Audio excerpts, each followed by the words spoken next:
There's really no way around it, folks. Superman is back in all of our lives. We're coming to you from downtown Sydney. That coffee down. Bonjour et bienvenue au podcast Premier Visionnement. Crush your enemies, see them driven before you, to hear the lamentation of the women. Le but de ce podcast est de s'amuser tout en discutant d'un film ou d'une série de films. Here is the path to the dark side. Il est important de prendre note que si vous n'avez pas encore écouté le film discuté aujourd'hui, je vais le spoiler complètement. Frankly, my dear, I don't give a damn. Bonne écoute. Say hello to my little friend! Bienvenue à Metropolis. Aujourd'hui, nous parlons du retour de Superman, sorti en 2006 et réalisé par Bryan Singer, avec Brandon Routh, Kate Bosworth, James Marsden, Parker Posey, Frank Langella et Kevin Spacey. Je suis Mathieu et oui, je reviens après 5 ans d'absence. En tout cas, j'étais là la semaine passée, mais en tout cas, je reviens après 5 ans d'absence.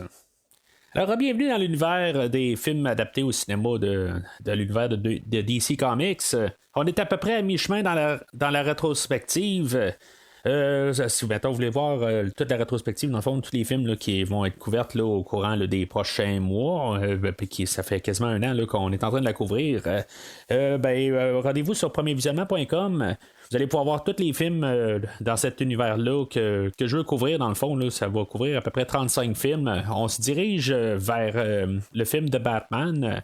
Oui, il y a des choses de DC qui vont sortir au travers, dont le film de Justice League là, de Zack Snyder, qu'il devrait sortir dans ces jours-ci, là, en tout cas, c'est prochainement. Mais que je vais couvrir plus dans le temps là, de Justice League. Dans le fond, je vais faire le Justice League techniquement, il est de Zack Snyder aussi, là, mais l'officiel qui est sorti là, il y a une couple d'années. Puis après ça, je ferai juste un podcast à part pour couvrir là, la méga cote de 4 heures. Que j'ai bien hâte, là, par contre, là, d'en parler, mais ça va aller dans quelques mois, dans le fond. C'est juste pour une question là, de garder une structure au podcast, puis sortir ça chronologiquement et voir un peu tout le temps de côté de choses qui sont arrivées avant, puis juste tout le temps avoir un peu l'idée fraîche, puis de le partager avec vous, dans le fond. Fait que, en bout de ligne, le podcast se dirige vers The Batman. Mais c'est possible que je réussisse à le faire sortir avant Suicide Squad, le 2, là, en tout cas, je sais pas comment ils veulent l'appeler, là, parce que d'un côté qui parle, ça n'a pas l'air d'être vraiment là, la suite du premier film, là, puis en tout cas, on verra rendu là, mais techniquement, j'aimerais ça que ça arrive avant ce film-là, mais en tout cas, on verra comment que les choses vont se placer là, à l'avenir. La dernière fois qu'on a parlé de DC, on avait parlé du film le Batman, le commencement, de 2005. Puis c'est ça, il y a eu une bonne réception, une bonne critique. Ça avait bien marché là, pour le Batman, le commencement. C'est ça, Superman, ça faisait plusieurs années qu'on a essayé là, de la refaire, la ramener au cinéma. On avait eu plusieurs projets. Il y a même Nicolas Cage qui devait être Superman pendant un certain temps. On avait un projet aussi qu'il devait être mené là, par J.J. Abrams. Je sais pas si c'était lui le réalisateur ou juste l'écrivain, là, mais en tout cas, Superman Flyby, qu'il devait sortir là, un petit peu avant Batman, mais c'est que ce projet-là a été cancellé. On a approché Bryan Singer. Dans le fond, c'est Bryan Singer qui a approché Richard Donner, le réalisateur du premier film. Je crois qu'il est marié avec sa fille ou quelque chose de même. En tout cas, il me semble qu'il est parent. C'est un peu dans la famille, là, si on veut. Puis, à partir de là, Donner il a backé son projet, dans le fond, de vouloir faire un nouveau Superman. Bryan Singer, comme j'en ai déjà parlé quand j'ai parlé là, de la rétrospective là, des X-Men. Lui, il a fait les 2 premiers X-Men de 2000 puis 2002 dans ces eaux-là. Puis par la suite, il est parti pour le 3e film. Dans le fond, il était parti travailler sur le film d'aujourd'hui. Le gars n'était, comme j'ai dit, c'était pas nécessairement un fan là, de bande dessinée, mais ou de comics là, ou de BD. Mais c'est ça, il était quand même impressionné par le film de Superman. Puis il y avait une idée en arrière de la tête pour pouvoir faire un nouveau film. C'est juste que je me dis d'un côté, c'est juste comme qu'il est mal tombé ou bien tombé. Je sais pas de quel sens qu'on peut regarder ça. Dans le fond, pour X-Men 1 et 2, il était pas disponible pour faire le 3. Il avait comme tout préparé pour faire le troisième. Mais finalement, il est parti faire le film d'aujourd'hui. Puis en bout de ligne, peut-être qu'on aurait pu l'attendre pour faire le troisième film d'X-Men, mais ça aurait été encore plusieurs années plus tard. Il y aurait eu un gros trou là, de 4-5 ans là, de X-Men 2 à X-Men 3. Puis juste en même temps, le projet de Superman Flyby tombe à l'eau, puis c'est comme sa chance de pouvoir faire un film de Superman.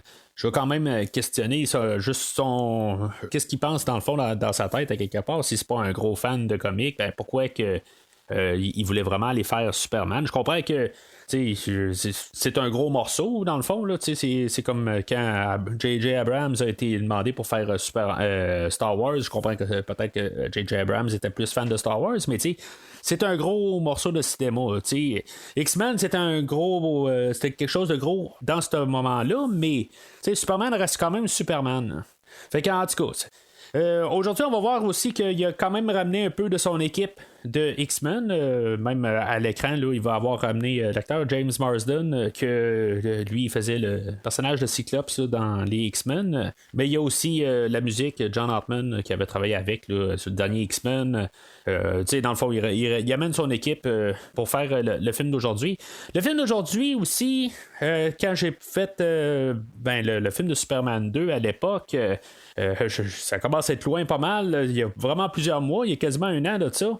J'ai parlé du film de Superman 2 et de la version Donner. La version Donner, elle existe pas mal à cause du film d'aujourd'hui. Aujourd'hui, on va ramener Marlon Brando puis pour les droits puis tout ça, parce que ça faisait pas longtemps qu'il était décédé. Le monsieur est décédé, je pense, en 2004. Mais pour pouvoir avoir accès aux prises de vue qu'on avait déjà pour Superman 1 et Superman 2, on devait avoir comme l'accord de la famille. Puis finalement, on a décidé là, de régler ça avec Marlon Brando. On se rappelle que c'était comme une chicane un peu pourquoi qu'on n'avait pas eu Brando dans le deuxième film, puis que ça va amener à deux versions du film. Dans le fond, on avait comme juste carrément tassé Brando du film du deuxième pour pas pouvoir le payer. Là, on a comme un peu réglé ça pour finalement avoir accès aux prises de vue à Marlon Brando, puis pouvoir incorporer là, dans le film d'aujourd'hui. Christopher Reeve, bien sûr, il était décédé, fait que on devait le remplacer là, par un nouvel acteur. C'est sûr qu'en même temps, il était rendu trop vieux, puis bien naturellement, il était paraplégique, là, il pouvait plus bouger, fait que c'est sûr que c'était pas lui qui allait prendre le rôle. On a trouvé l'acteur Brandon Routh, qui avait pas fait grand-chose à l'époque. Il avait juste fait quelques émissions de télé puis des petits films. Il y avait vraiment rien à son résumé, puis on a juste décidé de prendre lui pour prendre le rôle de Superman. Naturellement, en ramenant un Superman plus jeune, il fallait comme tout ramener aussi une panoplie d'acteurs différents aussi pour unir là, pour que ça ait l'air comme un peu de genre de continuité. Même si c'est pas vraiment une continuité, en tout cas, on va en parler tantôt. Mais avec Kate Bosworth, qu'elle avait 22 ans, il n'y a comme pas de logique avec le fait que déjà, ça fait 5 ans que Superman est parti. Elle avait 17 ans, mais on ne dit pas explicitement là, qu'elle a 22 ans, mais ça paraît un peu à l'écran, mais à quelque part, on a juste trouvé moyen là, de ramener là, ou de trouver des acteurs pour remplir les rôles. Mais sans dire qu'on faisait là, une suite directe. En tout cas, on va en parler tantôt. Parce qu'il ne faut pas oublier que Superman 4 était quand même de 1987. On est 20 ans plus tard, presque 20 ans plus tard. Fait que même tous les autres acteurs ont quand même pas mal vieilli. Puis là, le but d'aujourd'hui, c'est de ramener là, Superman là, à un nouvel auditoire.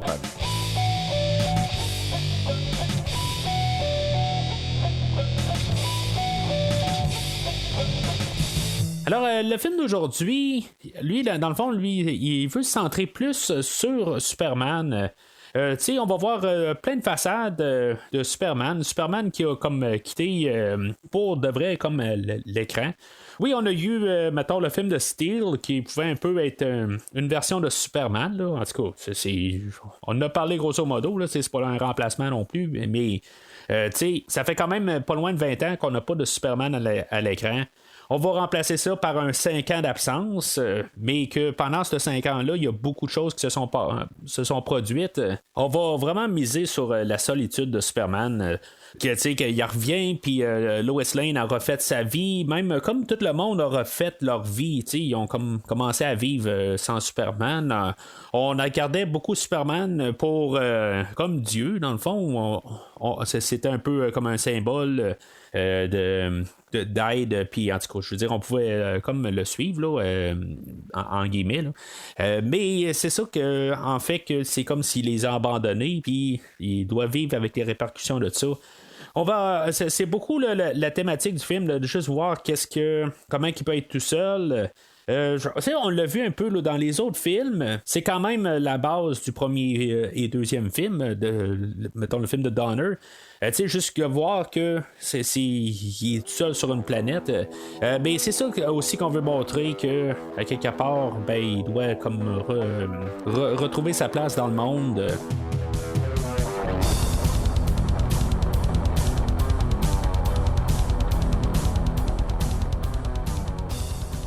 Alors, le film ouvre directement sur un texte où ce qu'on va apprendre qu'est-ce qui s'est passé un peu comme dans les 5 dernières années. On va savoir que les astronomes ont trouvé où ce que Krypton était. Puis une fois qu'ils ont découvert exactement où ce que Krypton était, Superman est parti à essayer d'en savoir plus. Quelque part, on va savoir que c'est peut-être trouvé un vaisseau. Je sais pas où il a pris son vaisseau, mais il a pris un vaisseau pour y aller. C'était probablement le vaisseau qu'il avait déjà là, dans sa vieille grange, mais en tout cas, ça a l'air qu'elle va bien encore, puis elle peut voler, puis aucun problème avec ça. Mais on niaisera pas avec la POC, on va tout de suite partir avec le générique. Où ce qu'on va voir que c'est pareil un peu là, comme dans les autres films là, dans le fond avec les noms qui apparaissent là, dans l'espace sur le fond bleu, mais là c'est ça, c'est sûr qu'on est en 2006 où ce qu'on a un petit peu plus là, de budget visuel. C'est un peu comme c'est vraiment comme un genre de montage qu'on avait eu là, dans les premiers films de Superman, où on voyait la navette à Superman ou à Kal-El qui se promène dans l'espace, puis dans le fond c'est juste qu'il est refait un peu au goût du jour. Ce qui est le fun un peu, c'est que ça démarre avec la destruction de Krypton, puis on la voit quand même assez bien là, qu'est-ce qui s'est passé dans le fond avec le soleil rouge qui a comme implosé, puis après ça, ça l'a explosé, ça l'a ramassé là, la planète Krypton. Toute cette scène-là, on entend là, la musique là, de John Ottman qui va remplacer John Williams ou Alexander Courage de Superman 4, si vous préférez. Là. Mais on s'entend qu'on va être comme une suite spirituelle au premier film puis au deuxième film. C'est comme si on prend un peu des éléments du premier et deuxième film. Comme base, on fera pas de mention du troisième, quatrième film, mais en tout cas, c'est comme assez bizarre un peu là, la chronologie du film.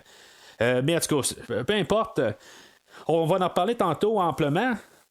La musique de John Ottman que j'ai déjà parlé vraiment au début du podcast, là, que je parlais de Halloween 7 ou Halloween H2O, en tout cas. C'est ce film-là où il avait fait la musique, puis finalement, il avait quasiment comme saboté le projet, dans le fond. On voulait juste remettre sa musique dehors, puis on n'avait juste pas le temps de tout réenregistrer la trame sonore. Fait qu'on a gardé là, des éléments de sa trame, mais en bout de ligne, là, on n'était pas très satisfait là, de son travail sur Halloween 7. Moi, en tout cas, je vous dis, j'avais pas grand chose contre. Là, je sais qu'il y a des bouts là, que c'était un petit peu exagéré, là, mais en tout cas, ça c'est pour le podcast Halloween 7, vous pouvez retourner en arrière pour l'écouter. Mais pour aujourd'hui, je trouve que sa trame est vraiment excellente. Je veux dire, il va rendre beaucoup hommage à la trame sonore originale. Il y a beaucoup d'affaires là, qui se retrouvent sur la trame de 78, mais il va faire ses thèmes au travers, puis ils vont vraiment bien se mélanger. C'est vraiment quelque chose là, qui était vraiment là, bien maîtrisé. du côté Hartman. C'est pas un compositeur que je tombe souvent dessus, mais de toute façon, je pense qu'il est plus rendu compositeur, je pense qu'il est rendu producteur, je pense que j'en ai même parlé là, quand j'ai couvert la série de Star Trek, je pense qu'il est producteur là-dedans. Mais en tout cas, normalement, j'ai pas trop de problèmes avec ses compositions.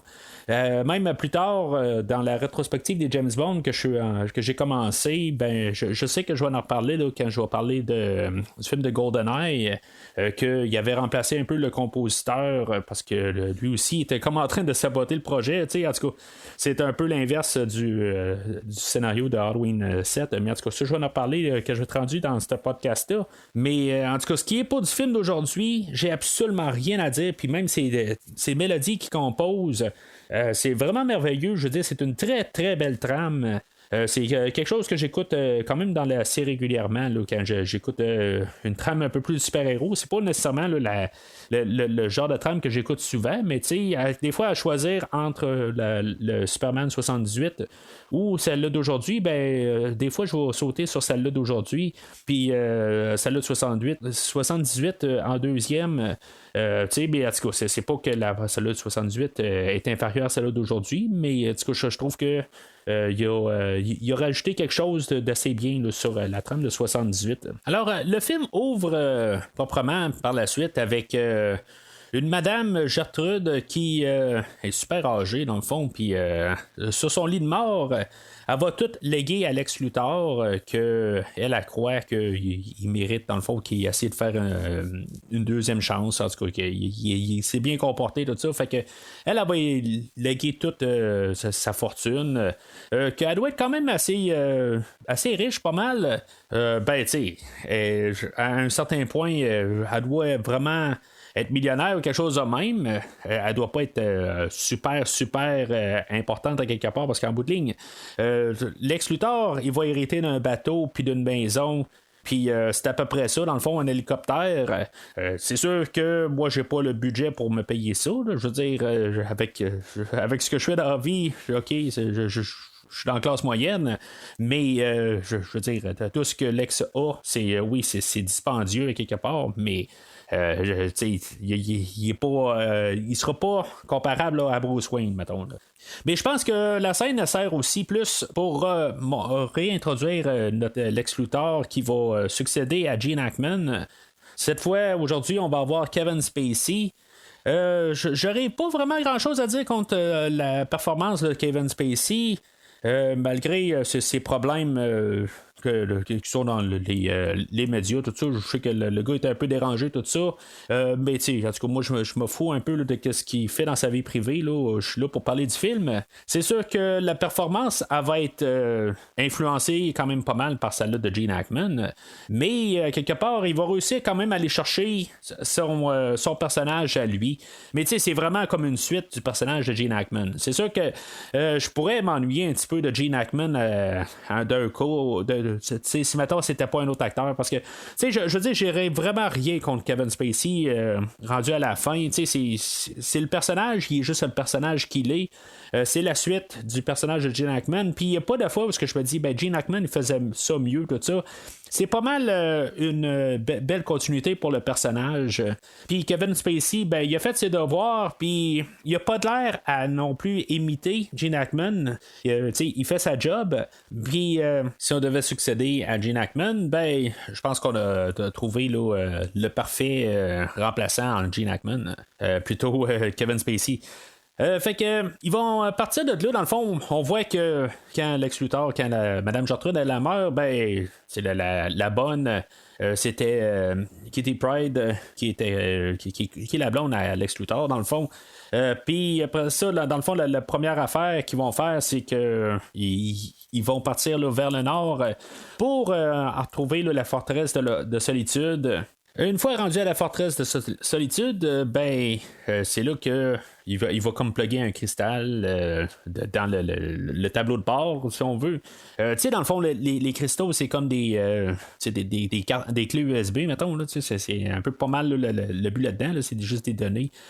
Puis avec les données, ou les cristaux, ben il va y avoir l'apparition là, de Jor-El, puis dans le fond, Jor-El qui est techniquement comme le père à Superman, mais ça reste quand même un ordinateur, puis l'ordinateur ben, est comme fourré un peu parce que elle va penser que c'est Kal-El qui est en train d'opérer l'ordinateur. Ben là, ce que je comprends pas à quelque part, c'est que si c'est si avancé que ça, ben pourquoi il n'est pas capable de se rendre compte que c'est pas Kal-El qui est en train d'être là en ce moment. Puis tu sais, d'un côté, quand on regarde les scènes supprimées, on peut voir que il y a comme tout le temps un blizzard genre alentour de la forteresse. C'est pour ça qu'il est dur à la trouver, puis qu'il n'y a pas n'importe qui peut s'y rendre. Bon, ça peut donner une explication, mais éventuellement, eux autres ils ont été capables de la trouver. Mais en même temps, ben, il faut quand même un peu donner de lousse un peu. C'est une bande dessinée. C'est un peu là, la même mentalité là, que j'ai mis sur beaucoup là, des films de Superman puis de super-héros, dans le fond, que à quelque part, il faut que tu donnes du lousse. Dans une bande dessinée adaptée. Il faut que tu puisses t'embarquer dans cet univers-là, qu'il n'essaie pas de nous embarquer là, dans un monde réel. On est dans une bande dessinée, on est dans un monde alternatif. Oui, dans Batman, le commencement, la dernière fois, ben, on avait essayé là, de nous mettre sur nous mettre dans un monde réel. Mais là, tu sais, t'as comme deux mentalités. Tu essaies d'être dans le monde réel ou tu essaies d'être dans un monde de BD adapté. Fait que là, on prend le monde de BD adapté. Puis à quelque part, ben, il faut pousser un petit peu là, des logiques. Puis des fois, ben, il faut juste comme se dire, c'est comme ça que ça marche. La gravité ne marche pas tout le temps pareil dans chaque chose. Il faut que tu puisses t'ouvrir l'esprit puis pas essayer de tout le temps dire, bon, ben, ça marche pas dans un point de vue logique. Puis en même temps, ben, juste si tu transformerais là, les images que tu vois, si tu les mettrais dans une page de bande dessinée, ben pourtant, tu poseras pas de questions. Moi, c'est comme ça, je place ça comme idée. On a ouvert l'idée que c'est un comic book, juste que les panneaux sont avec des acteurs en chair et en os. Là, en même temps, ben, on va... On va faire la remarque à Alex, on dirait que tu es déjà venu ici. C'est comme si, mettons, en fait d'histoire, on a fait Superman 1 et 2. Pas le Donner Cut. Le Donner Cut est autre chose carrément, parce que à la fin du Donner Cut, ben, Superman revire le monde à l'envers, puis c'est là que tout est comme réinitialisé. Mais dans la version normale de Superman 2, ben, Lex Luthor se ramasse à la forteresse de solitude avec le général Zod et ses deux compagnons. Fait que, on peut se dire qu'on est juste après Superman 2, ce qui nous amène qu'aujourd'hui, on est en 1985. Ou peut-être même en 1983, mais en tout cas, le choix vestimentaire a changé pas mal dans ce monde alternatif-là, mais en tout cas, on ne va pas élaborer là-dessus. On sait carrément là, que 5 ans n'a pas de sens. Là.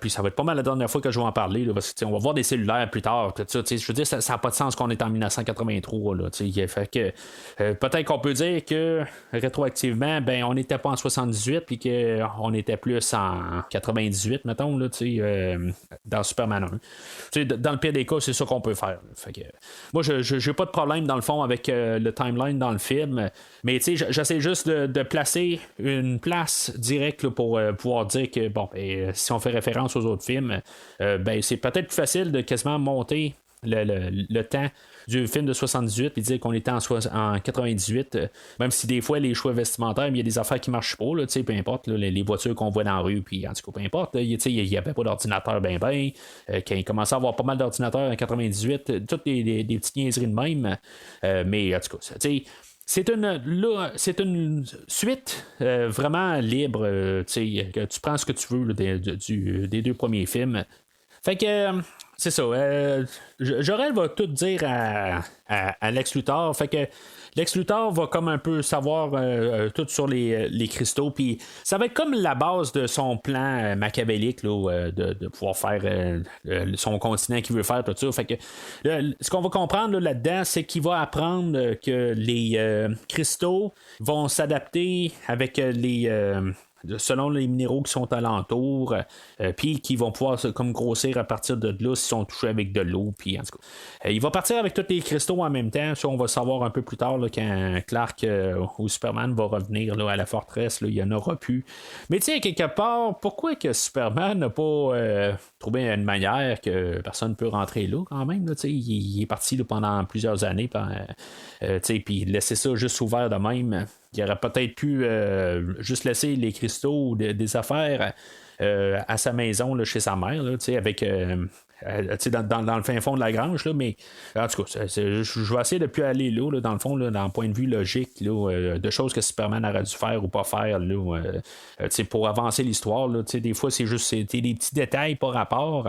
Mais ça nuit pas au film nécessairement. Là. Alors, pendant ce temps-là, on a Superman qui crache encore sur Terre parce qu'il revient de Krypton. Il y avait une scène supprimée, puis qu'il avait coûté genre 1 million à faire, tout en effets spéciaux, où le film devait ouvrir avec ça, où ce que Clark il se ramassait là, avec au restant de Krypton, puis il y a plein de, ça se trouve sur le DVD dans le fond là, on peut l'écouter, puis c'est une séquence de 5-6 minutes là, où ce que vraiment c'est élaboré quand même, où ce qu'il va retrouver où ce que sa maison était là, c'est la maison des L, puis que finalement il réussit à sortir là de justesse là, parce que là, la kryptonite commence à l'affecter. Puis il fait comme revenir sur Terre. Je sais pas s'il est comme en catastrophe ou en tout cas, je sais que le vaisseau se fait ramasser un petit peu, là, mais c'est pas trop long. Puis il refait son retour sur Terre. Mais en tout cas, la manière que c'est vu là, dans le film, je me dis pourquoi encore qu'il crash sur Terre? Pourquoi que une fois qu'il est dans notre système solaire, pourquoi qu'il n'arrête pas sur la Lune? Puis qu'il descend pas en Superman, il fait juste voler là, pour descendre. Là, c'est encore un cas où il pourrait mettre en danger sa mère.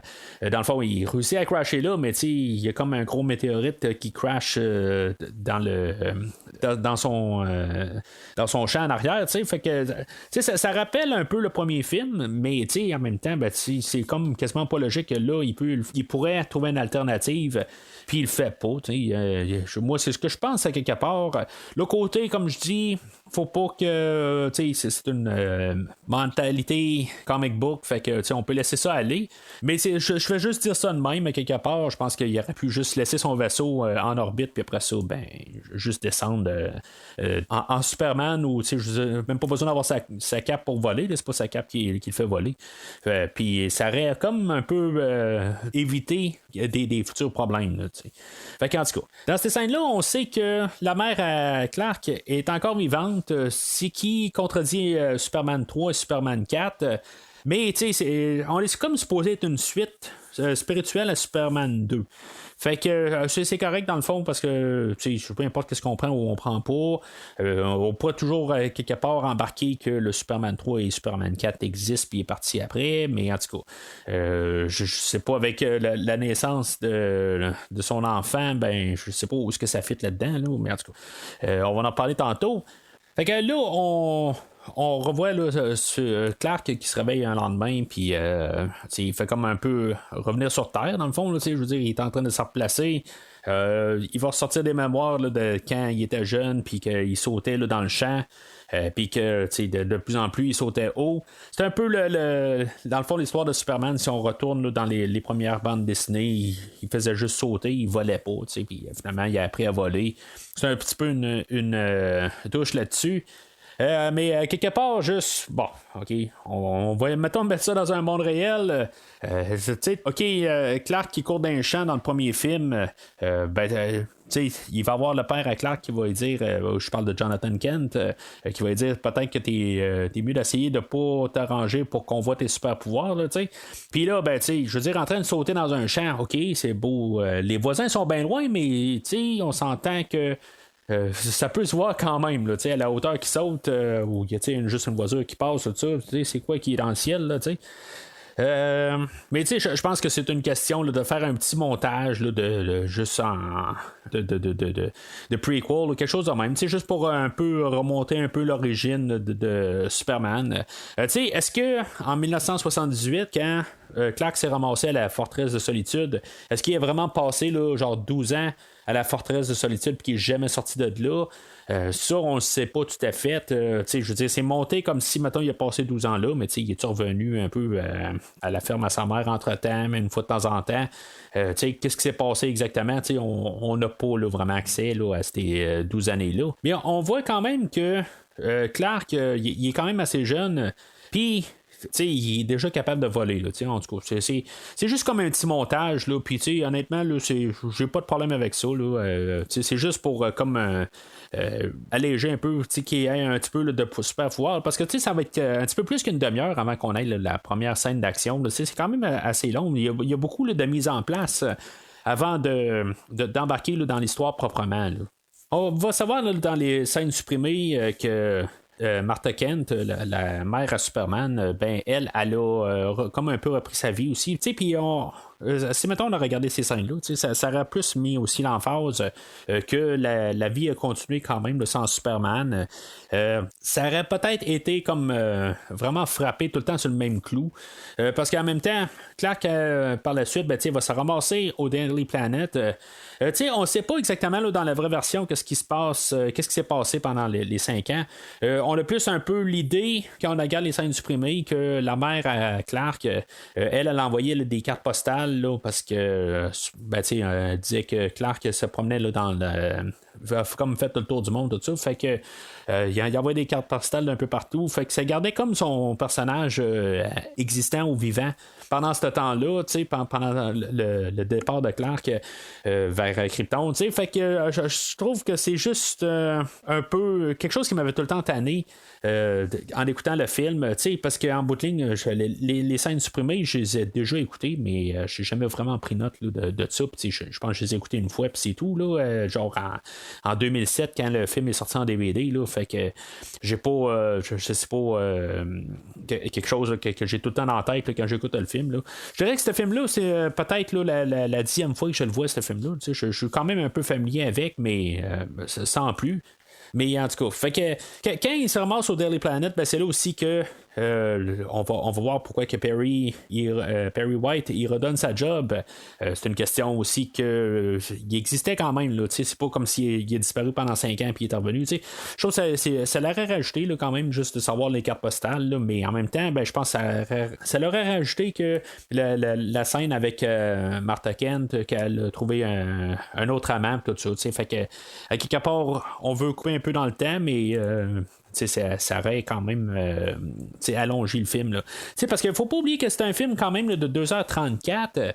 C'est quand même un long film pour un film de super-héros qu'on veut marketer pour les enfants là, sauf que l'autre côté on avait sensiblement là, le même temps là, avec le film de Superman 1978 là, c'est un film qui est quand même assez long aussi là, fait que peu importe, c'est pas quelque chose là, qu'on peut tenir contre le film là, le fait que c'est un film qui est long, mais que des fois des petites longueurs on peut essayer de couper ça, mais honnêtement là, juste avoir rajouté là, un petit 30 secondes là, de ces scènes là, je pense pas que ça aurait fait mal là. Puis ce qui est le même là, de la scène du Krypton, peut-être que ça aurait pas été la meilleure introduction pour voir Superman là. Peut-être que on aurait pu juste voir ça en rêve, juste une version coupée, éditée. En 1 minute, voir qu'il s'est rendu sur Krypton et qu'il n'y avait rien, là, juste avant de le revoir là, se réveiller à la ferme. Moi, je pense qu'on aurait pu juste rajouter là, un 30 secondes, 1 minute de toute la scène qu'on a vue du début. Là. Je sais pas pourquoi on n'a pas fait ça. Ça, c'est vraiment là, mon gros questionnement sur les scènes supprimées. Alors, c'est ça, au Daily Planet, il se rend compte là, que la vie a quand même continué pour les autres.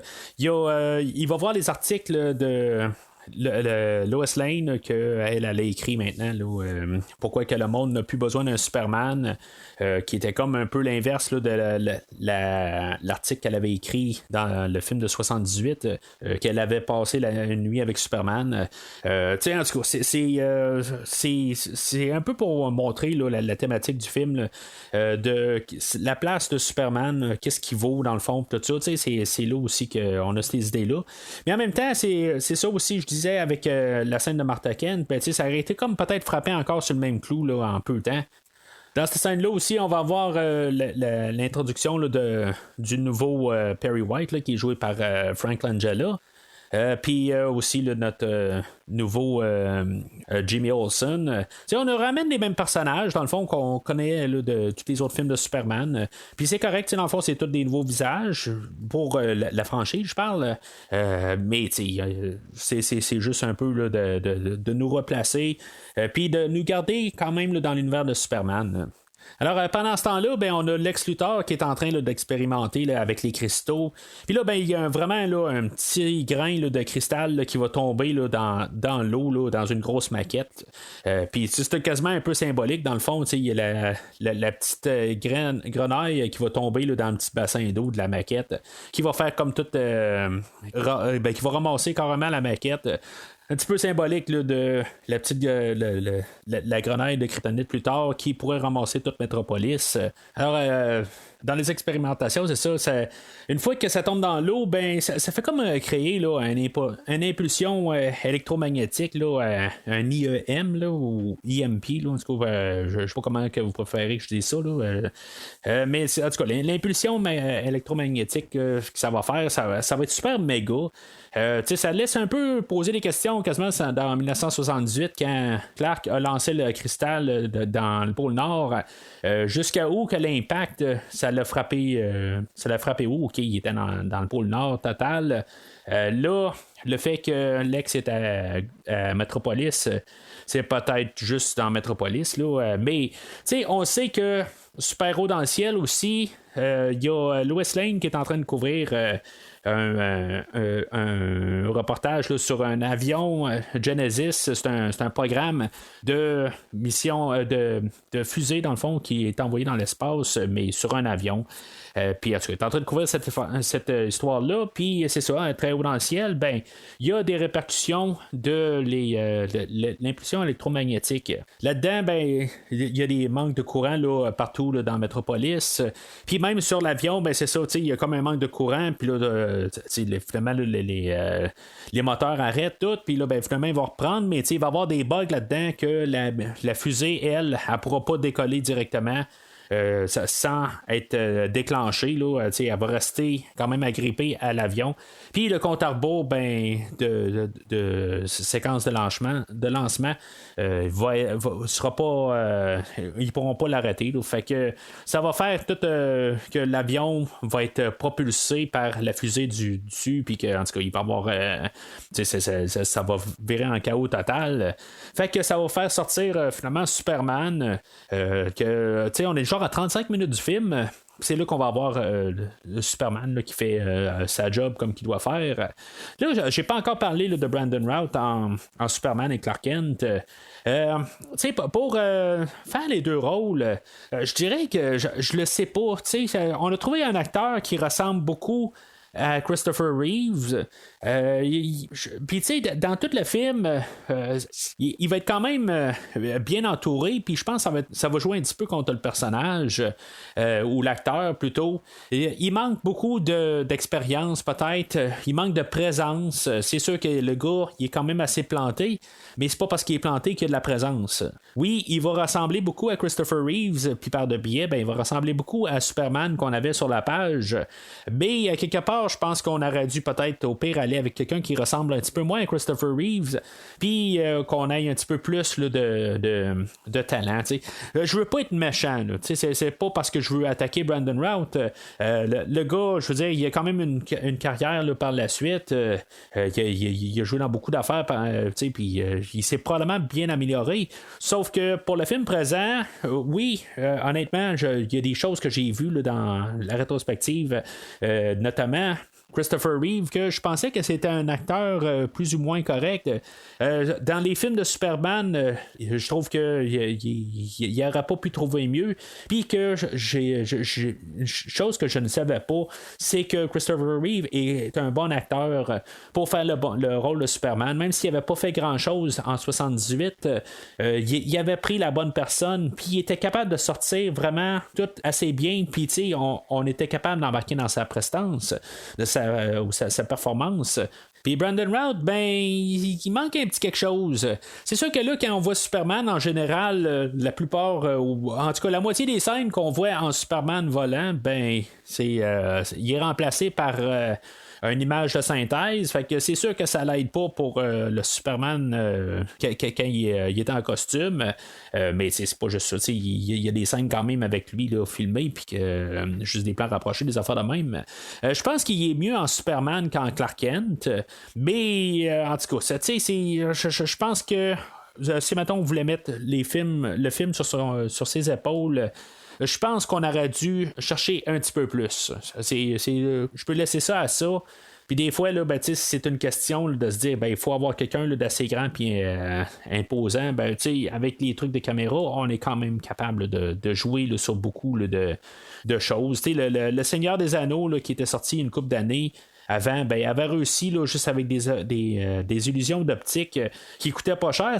En général, il y a beaucoup d'illusions d'optique là, dans le Seigneur des Anneaux que des fois, là, les Hobbits, c'était une question là, que l'acteur est juste plus éloigné de l'écran, puis qu'on avait Ian McKellen, mettons, qui était en face là, des Hobbits, puis que c'était juste une question là, de où placer la caméra. Qu'on réussissait à voir les gens qui paraissaient plus petits. Puis c'est juste des niaiseries de même que si, mettons, on me dit qu'on avait besoin de quelqu'un de plus imposant pour prendre le rôle de Superman, ben voilà ma réponse à ça. On est capable de trouver là, quelqu'un qui pourrait être plus petit au pire, mais qu'on fait juste tout le temps placer la caméra pour qu'il y ait de l'air plus grand. Mais par contre, je veux pas dire qu'il est une horreur. C'est pas ça que je veux dire. Par contre, là, je veux pas qu'on arrive et qu'on me dise ouais, mais que je suis vraiment pas en arrière et que je crache dessus. Non, je ne crache pas dessus. C'est juste que je pense qu'on aurait pu trouver quelqu'un d'autre. C'est juste ce que je dis. Je veux juste mettre ça très au clair.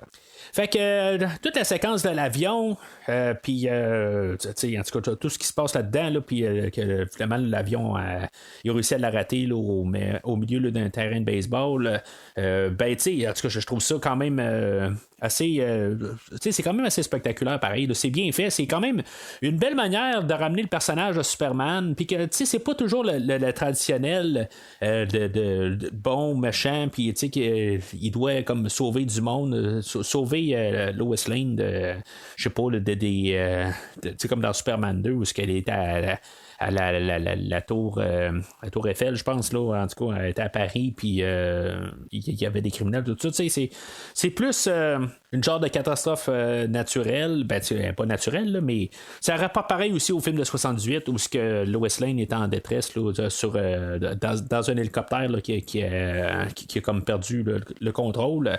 C'est un petit peu un parallèle à ça, mais là on l'a fait plus gros. Puis moi je veux dire, je trouve ça quand même assez bien. C'est sûr que l'image de synthèse ça paraît un peu. Ce film-là, je l'ai vu 2 fois dans le temps au cinéma. Dans le fond, je l'ai vu au cinéma, je pense que c'était au IMAX, où il y avait comme genre des expériences 3D. Puis il y a des fois où on se mettait là, des lunettes pour juste certaines séquences. Je pense qu'il y avait 4 places où on mettait les lunettes. Puis comme genre ces scènes-là, je me rappelle pas vraiment exactement. Là. On s'entend que ça fait au-dessus d'une quinzaine d'années de cette expérience-là. Il me semble que j'avais trouvé ça quand même assez le fun, là, mais je me rappelle pas exactement. Je n'ai pas les images dans ma tête. Puis je l'avais revu aussi au fameux défunt Cinépark. Puis c'est sûr que ça, c'est pas la même expérience du tout, là, visuelle. Mais je dirais par contre que même si on peut se dire que les images de synthèse jouent pas toujours en faveur du film, tu sais, quand t'as quelqu'un qui est en train là, de partir là, genre à 300 km/h dans le vent, ben, tu sais, ça se peut qu'il ressemble pas tout à fait à la face normale. Tu sais, c'est pas juste comme un séchoir d'en face, là. Tu sais, il faut s'entendre à ça aussi, là. Fait que on est quand même capable, en tout cas moi je suis capable de me dire d'un côté que l'image de synthèse est quand même pas si pire que ça. Compte tenu que la personne est en train d'avoir vraiment du vent dans la face. C'est ça que l'acteur si maintenant on aurait vraiment l'acteur là, qui irait aussi vite que ça, probablement que sa face ça serait pas mal plus déformée que ça. Fait que, en tout cas, Fait que le monde est réintroduit à Superman, le monde est tout bien content, il a fait comme sa grosse entrée. Là, Clark, il va retourner au Daily Planet, puis, tu sais, dans le fond, plus essayer de se rapprocher de Lois, voir un peu qu'est-ce qui s'est passé avec elle, même s'il sait qu'elle a écrit un article contre lui, mais, tu sais, il veut essayer de comprendre un peu là, pourquoi elle est si fâchée contre lui. Tu sais, d'un côté, ben, elle comprend pas que, ou lui, il comprend pas que il est parti là, pendant plusieurs années, là, puis que, c'est comme un peu comme pas dit de bye-bye à rien. Là. Bien sûr, c'est là que le personnage de Clark aussi est là comme pour répondre à des choses là, subconsciemment. Là, il répond, mais il dit bon, peut-être qu'il pense à ça, puis tout ça. Puis en tout cas. C'est dans ces scènes-là aussi qu'on a appris qu'elle a continué sa vie, que là, elle est rendue avec un enfant, puis qu'elle est presque mariée là, avec le personnage de Richard, qui est, dans le fond, qui est campé par l'acteur là, James Marsden, qui était le personnage de Cyclops là, dans X-Men. Le personnage de Jason, le fils à Lois, il doit techniquement avoir 4 ans, là, mais en tout cas, je pense qu'il a de l'air de plus vieux que 4 ans, là, mais en tout cas, ça c'est autre chose. On peut voir qu'il y a de l'asthme, je pense que c'était important là, de nous le montrer aussi, là, que peut-être qu'il y a quelque chose qui doit s'adapter ou quelque chose de même. En tout cas, moi, c'est comme ça que je vois ça, là, dans le fond, c'est maintenant il est le fils à Superman, ben, il n'y a pas nécessairement là, la même physionomie là, qu'un humain, là, il doit comme un peu s'adapter là, entre humain et kryptonien. Puis en même temps, ben, si je me rappelle bien, c'est la version normale la version officielle là, de Superman 2 que Lois Lane et Clark ont couché ensemble, c'était après qu'il ait perdu ses pouvoirs. Fait que, en tout cas, pourquoi que le petit Jason a des pouvoirs, ça va être autre chose. Mais en tout cas, on va prendre la version Donner qui a été créée à cause du film aujourd'hui ou ça. C'est un petit peu là, ambigu qu'est-ce qu'on veut faire, puis en même temps, je veux pas exactement savoir qu'est-ce qui s'est passé là, dans leur vie sexuelle là, entre Lois et Superman. Quand est-ce qu'ils l'ont fait là-dedans? Mais juste par logique, ça serait par la suite là, de Superman là, 2 quand c'est quand même assez explicitement là, montré là, qu'ils ont couché ensemble. Ce qui ferait qu'en même temps, ben, ça l'élimine un peu qu'il y ait un Superman 3 et un Superman 4 parce que Lois Lane, on l'a jamais vu enceinte. Fait que c'est après ces journées-là, dans le fond, que Superman, là, il va comme espionner un peu Lois. Là, il veut essayer de comprendre un peu. Dans le fond, il a le cœur brisé. Il va espionner chez Lois. En tout cas, tant mieux que c'est des choses normales qui se produisent dans la maison, là, mais il va tomber sur une conversation entre Richard et Lois, puis qu'elle elle va dire qu'elle n'a jamais aimé Superman. Tout ça, c'est toutes des choses pour comme le blesser un peu. Puis en même temps, ben, elle, de son côté, est en train d'essayer de trouver des réponses à tout ça aussi. Tout d'un coup, il revient comme si de rien n'était. C'est un peu tout ça. Bon, OK, le fait que lui est allé espionner chez elle, c'est pas tout à fait correct, là, mais de l'autre côté, je pense qu'il est tout seul. Puis le gars, il cherche des réponses, là. Mais ça reste un petit peu déplacé de tout ça. Là, mais en tout cas, il reste pas là longtemps, mais en tout cas, peu importe, je veux pas le défendre nécessairement. Là, c'est pas ça. C'est juste qu'il faut comprendre que Superman est tout seul. Puis c'est ça. Après ça, ben, il s'envole haut dans le ciel. Puis là, ben, il se met en mode je vais écouter un peu le monde, voir qu'est-ce qui se passe. Puis le monde qui a besoin d'aide. Genre de choses qu'il devait faire avant. Qu'on voyait pas explicitement là, qu'il est en train de juste attendre là, dans le ciel puis en train d'écouter là, où il a besoin d'aide. Puis là, ben, ça va rappeler un peu Superman 78 où il va y avoir des histoires un petit peu pas rapport avec l'histoire. Ben, il va en avoir surtout une. Là, une histoire pas rapport avec l'histoire du film où on va juste voir Superman en action. Il va y avoir comme un vol de banque que je trouve vraiment cool. Là. C'est comme un genre d'hommage à Terminator 2 peut-être, où on avait le Terminator qui tirait sur des policiers en bas de la bâtisse. Ben là, on va tirer sur Superman, puis je veux dire, ça va être quand même assez visuellement là, le fun à écouter. J'ai toujours aimé cette scène-là, même quand le gars il sort un fusil puis il tire dans l'œil à Superman, puis la balle à l'écrase. J'aime vraiment cette scène-là. Là, je trouve que c'est juste tellement nono, mais juste la manière que c'est apporté, c'est vraiment le fun comme scène. Puis en même temps, ben, on a Kitty Pryde qui est en train d'être dans une voiture qui est juste en accélération tout le temps.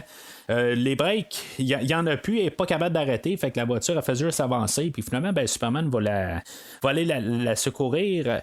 Tu sais, dans le fond, il y a des grosses chances qu'elle ait tué bien du monde au travers de ça. Là. Peut-être tout le restant du film est un peu traumatisé, là, elle n'a pas l'air à se sentir bien.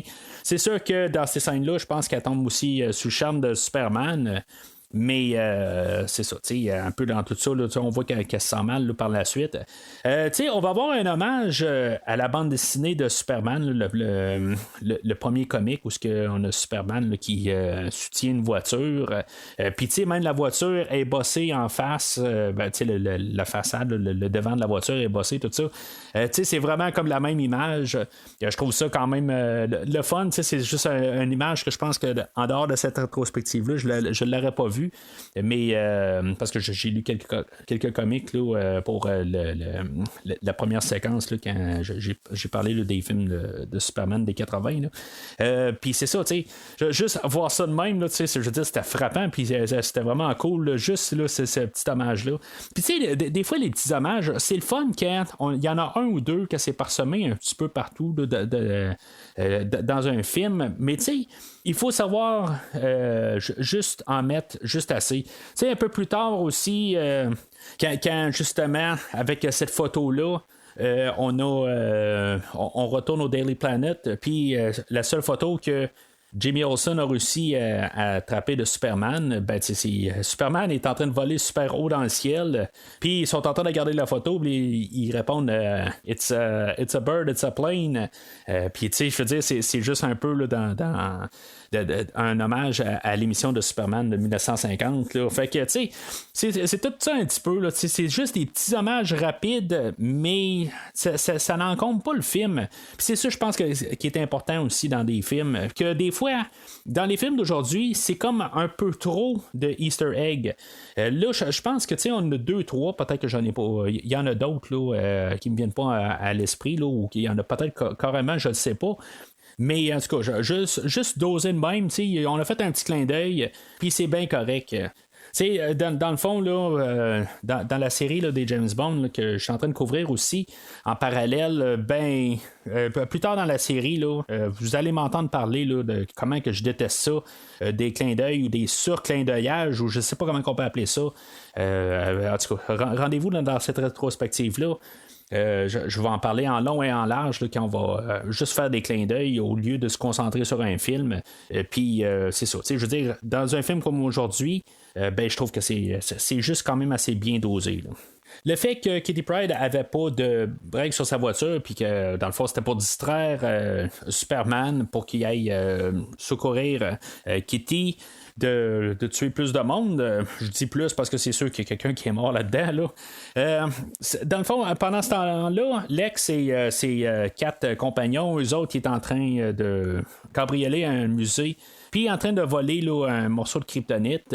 Je pense que c'est un petit peu pour contrer ça, mais à quelque part aussi, on n'a pas sonné d'alarme. Là, on s'est arrangé pour faire fermer là, l'électricité pendant ce temps-là. Mais c'est ça que je me dis d'un côté. On va arriver aussi dans des scènes où on va voir que Superman a arrêté là, un voleur dans un restaurant. Puis il est capable de faire tout à la fois. Fait que si, mettons, il y a eu un vol dans un musée, qui s'en est pas rendu compte, pourquoi que il n'y avait pas besoin d'essayer de distraire l'attention à Superman sur Kitty Pryde. Superman est capable d'être partout à la fois puis faire plein d'affaires. Fait que c'est juste pour nous le téléspectateur qu'on se dise il est occupé à faire ça, mais en bout de ligne, il a fait tellement d'affaires dans son retour que c'est pas ça qui l'a empêché, là, juste par logique. Là. Alors, Superman, en Superman, finalement, on est passé là, l'heure du film. Là, c'est là où il va se décider là, d'aller voir Lois Lane. Puis, on va revoir un peu on va refaire un peu la scène du premier film, là, où il y avait Clark et Superman et Lois Lane là, qui volaient là, dans les nuages, tout ça. On va revoir un peu le semblant de sa scène-là, mais tu sais, à la sauce 2006.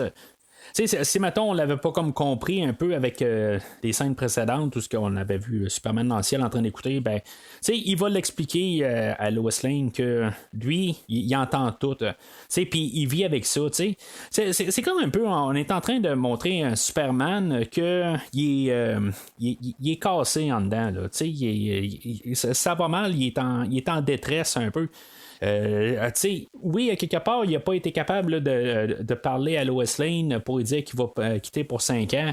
Mais à l'autre côté, il est vraiment brisé à quelque part. Il ne sait pas comment prendre ça. Mais dans le fond, il a bien beau être un extraterrestre, mais il est plus humain que les autres, peut-être. Je veux dire, il est tellement isolé. Puis pourtant, il est quand même capable de surmonter ça. Mais c'est ça qu'on veut quand même nous montrer avec ce film-là, qu'il y a des faiblesses en lui. Je pense que c'est ça qu'on va nous montrer, qu'il y a des émotions. Puis que il fait de son mieux là, pour pouvoir les contrôler. Puis je veux dire, de vieillir puis de mûrir. Là. Puis c'est là, après leur vol ensemble, c'est comme si Superman, il veut comme se réconcilier là, avec Lois. Puis, Lois a mis un frein à ça. Elle dit, regarde, Richard, c'est un bon gars. Puis, tout est parti là, depuis trop longtemps, tout ça. Superman, il doit quand même gérer ça, mais à quelque part, c'est vrai aussi. Là, mais elle essaie de combattre ça de son côté aussi. Là, c'est comme. C'est comme un petit peu là, une drôle de situation là, où on a placé le scénario. Puis ça, je trouve que c'est quand même une bonne affaire là-dessus. Là. Je rien là, à reprocher du tout. On a placé aussi l'importance là, d'avoir placé Richard, que c'était un bon gars. Qui était le bon gars aussi là, avec X-Men, qu'évidemment, il est en train de quasiment se faire jouer tout le temps dans le dos là, dans X-Men. Puis c'est ça, dans ce film-là, Lois Lane, elle joue pas dans le dos, là, puis même le personnage là, de Jean Grey dans X-Men, elle joue pas dans le dos, mais c'est comme les deux personnages sont comme en train de flirter sur notre personnage principal. X-Men, c'était Wolverine, puis le film d'aujourd'hui, bien sûr, c'est Superman. Mais c'est ça, pauvre James Marsden, il a tout le temps ce look de bon gars, puis que tout va bien, mais en bout de ligne, sa femme, elle la garde tout le temps ailleurs. En tout cas, c'est juste la remarque que je dois faire. Mais c'est ça, pour ce personnage-là de Richard aussi, on veut quand même placer que Superman, non plus, il veut pas l'arracher, mais il est quand même coincé là, avec ses sentiments. Là. Fait que Lois, ça va être envoyé à la source de l'impulsion électromagnétique, où ce que c'était, où ce que on suppose que c'est la source allait été. Puis elle va se ramasser dans le fond sur le bateau de Lex Luthor. Dans le fond, elle va avoir enquêté, elle va avoir fait juste ses notes, tout ça, puis elle va se rendre compte qu'elle devait aller chercher son garçon à l'école. Puis, dans le fond, elle va l'amener avec lui. Je sais pas si moi, j'amènerais mon garçon, aller à un endroit où je sais pas qu'est-ce que je vais trouver, tout ça. Je sais pas si je voudrais amener mon garçon là, à cet endroit-là. Puis surtout qu'elle sait qu'elle n'est pas supposée de vraiment rentrer dans le bateau. Là, c'est une infraction. Là, on s'entend. Puis d'amener son garçon à l'intérieur, juste à retourner à la maison, puis vas-y tout de suite par la suite. Là, ça va te prendre peut-être 30 minutes de faire ça, mais... amène pas ton garçon à cet endroit-là. Là. Ça n'a comme pas de sens. Mais à quelque part, pour le besoin de l'histoire, on doit l'apporter. Puis c'est là où on va savoir plus la destinée là, du jeune Jason. Puis juste une petite note de même, on sait que Richard est un amateur de films d'horreur. Puis il a nommé son petit garçon Jason. Je sais pas. Je dis ça de même. Là, je sais pas si c'était juste un clin d'œil ou c'est qui est amateur de films d'horreur puis qui il voulait juste placer ça là, il donnait le nom de Jason là, mais en tout cas c'est juste une petite remarque que j'ai faite là, cette fois-là. Alors Lex Luthor va les trouver à bord de son bateau. Puis là, ben, dans le fond, il va comme pas mal sortir là, son grand plan machiavélique, qu'on va tout remplacer là, l'Amérique au total, incluant le Canada, qu'il va être rendu sous l'eau, parce que lui, avec les cristaux kryptoniens, ben, il va comme créer là, son nouveau continent, que dans le fond va prendre de la place dans l'eau, puis que en bout de ligne là, ben, toute l'Amérique là, va être submergée. Puis là, ben, à partir de là, ça ressemble un petit peu à son plan qu'il y avait là, dans le premier Superman. Dans le fond, il est toujours en train de travailler là, dans la même chose. Je veux dire, la manière que son cerveau fonctionne. En tout cas, c'est correct. Là, dans le fond, là, s'il partirait là, dans une autre direction, ben ça serait peut-être pas approprié, là, rendu là. Quand on se dit qu'un personnage, tu travailles tout le temps là, dans le même domaine, là, peut-être. Là, en tout cas. Fait que.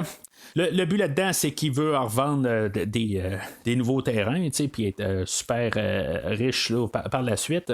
Mais cette île-là, ben, elle va être faite de kryptonite. Fait que Superman ne pourra pas être dans ce coin-là du tout. Là. Puis peut-être que Superman va être mort. En tout cas, on va voir là, ce qui va se passer tantôt.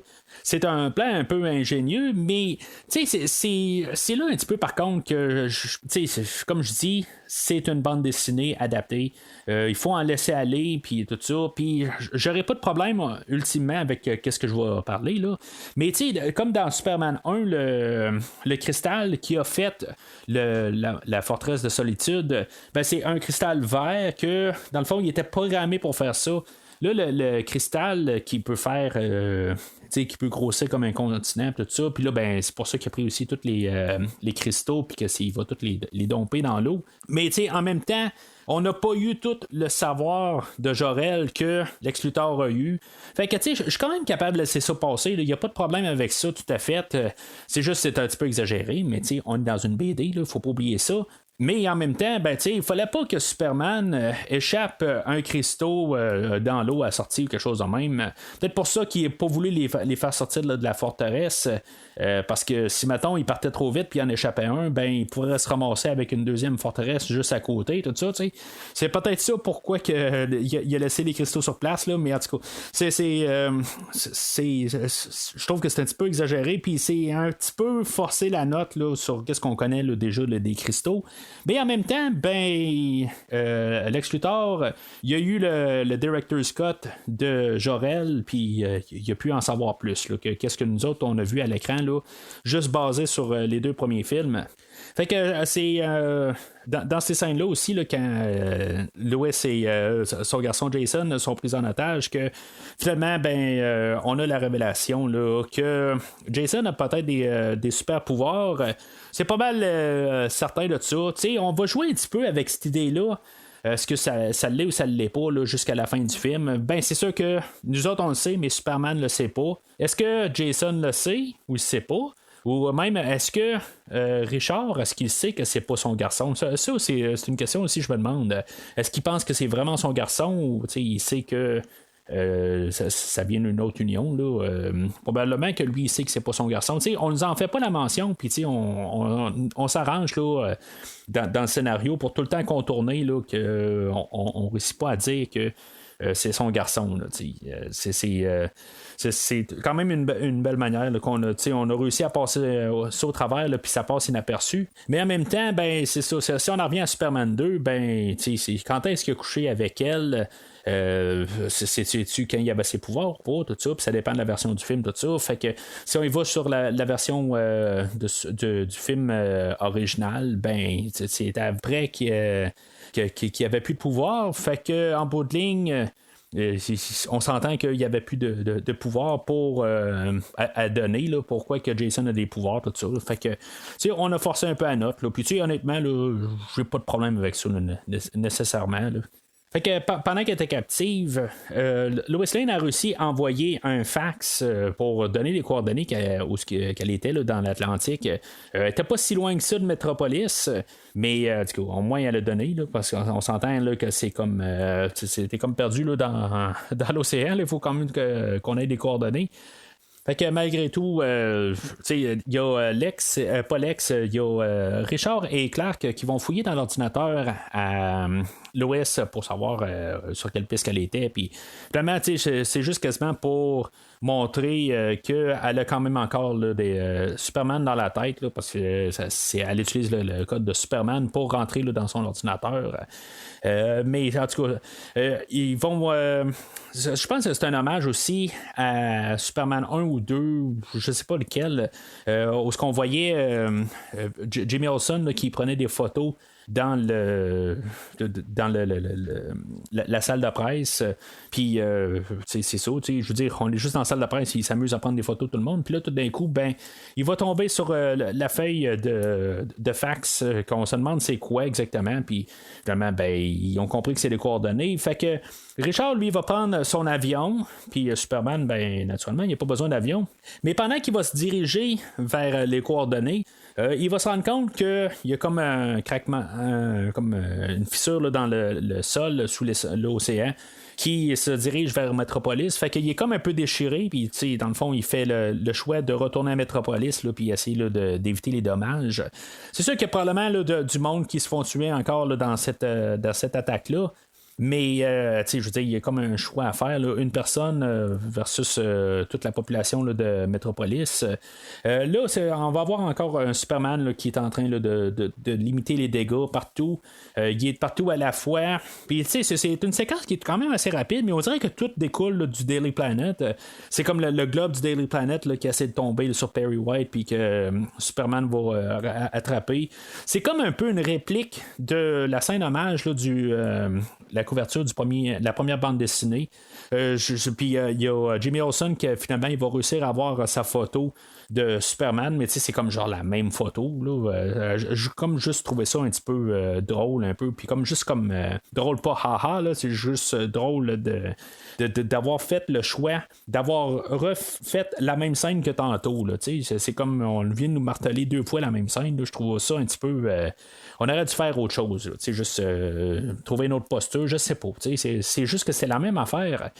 Puis on avait place à faire des nouvelles choses. Puis même là-dedans, ben, il y a comme un feu là, souterrain, tout ça, où Superman va arrêter un feu, puis il va comme souffler le feu de l'autre sens, tout ça. Je veux dire, c'est comme tout hot un peu.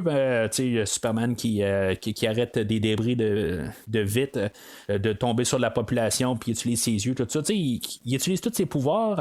Parce qu'en bout de ligne, il n'y a pas de méchant physique à se battre contre Superman dans ce film-là. Fait que il faut trouver une manière d'utiliser les pouvoirs à Superman, mais en même temps, ben, qu'il n'y a pas à les utiliser pour se défendre. Là. Fait que c'est juste à toujours trouver là, la manière d'apporter là, ses pouvoirs. Hein.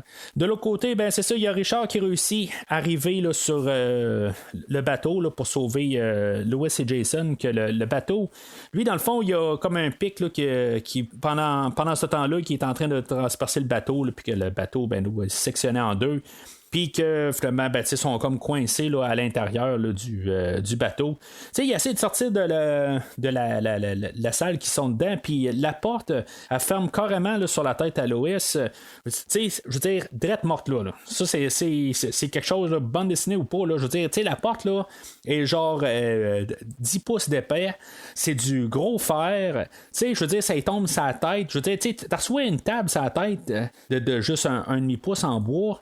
Puis, je veux dire, tu risques de mourir là. Elle reçoit une grosse porte fermée assez raide sur sa tête, puis elle a rien, je veux dire, c'est comme un miracle là, qu'à plus tard, elle en prend conscience, je veux dire, qu'elle n'a pas la tête écrasée carrément, là, il n'y a pas de logique là-dedans, là, puis vraiment pas, là, mais ça frappe, là, c'est autant que la porte qui tombe sa tête, ça la frappe elle, ça me frappe moi que je vois ça. Je me dis c'est comme impossible là, qu'elle puisse survivre à ça là, qu'elle a encore une tête là, que sa tête est ronde là, ou que son crâne n'est pas fracassé en deux là. C'est comme impossible.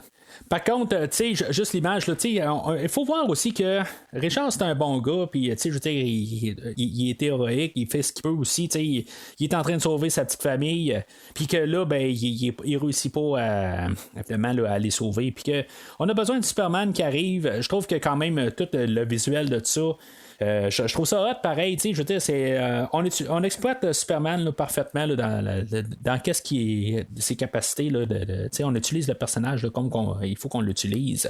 Puis là, ben, il soutient tout le bateau au complet, là, puis pour les sortir de l'eau, puis que finalement, ben, il va les sortir de là.